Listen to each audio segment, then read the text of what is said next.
भाविकांनो, जय मल्हार. मी शिवमल्हारी मार्तंड भक्त शिवशाहीर सुनीलजी चिंचोलीकर. कुलस्वामी खंडेराया.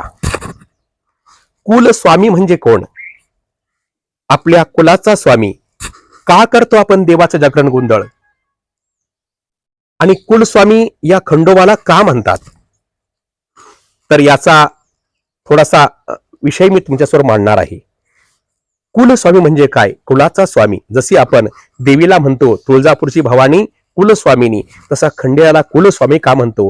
तर आपला जो कुल आहे, आपला जो परिवार आहे, या कुलाचा तो स्वामी असतो. म्हणजे बघा ना, आपण लग्न झालं घरामध्ये, शुभ कार्य घडलं की शुभ कार्य घडल्यानंतर जागरण गोंधळ करतो. आता जागरण गोंधळ बी का करायचं? तर बघा, ज्या वेळेस वधू आणि वराचं आपल्या परिवारामध्ये लग्न सोहळा होतो, त्या लग्न सोहळ्यामध्ये सर्व आनंद असतो आणि शेवटी मात्र मंगलाष्टक असतात.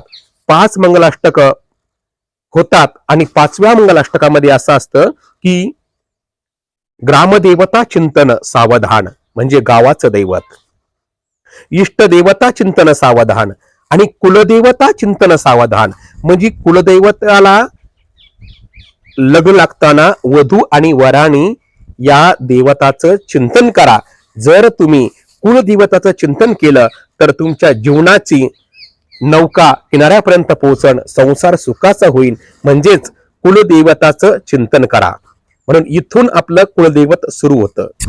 आणि बऱ्याच वेळा लग्नामध्ये ज्या वेळेस आपण मंडपाच्या बाहेर वर वधू शेवटी जातात, जेव्हा आपली मुलगी आपण सासरी पाठवतो, त्यावेळेस देवाची तळी आरती भंडारा उधळतो. का?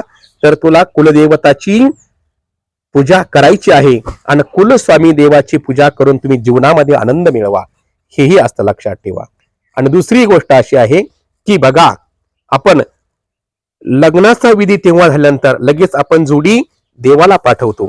आता कुलस्वामी, कुलस्वामी हा वेगवेगळाही असू शकतो. कुणाचा भैरवबा असेल, कुणाचा खंडोबा असेल, कुणाचा ज्योतिबा असेल, असं वेगवेगळं असू शकतं. परंतु बऱ्याचशा कुलाचा स्वामी खंडेराया आहे, म्हणून आपण घरामध्ये जागरण गोंधळ करतो. आणि म्हणूनच माझ्या मल्हारी मार्तंड खंडेरायाला, जगदंबा देवीला कुलस्वामिनी आणि कुलस्वामी असं म्हणतात. बोला सदानंदाचा येळकोट.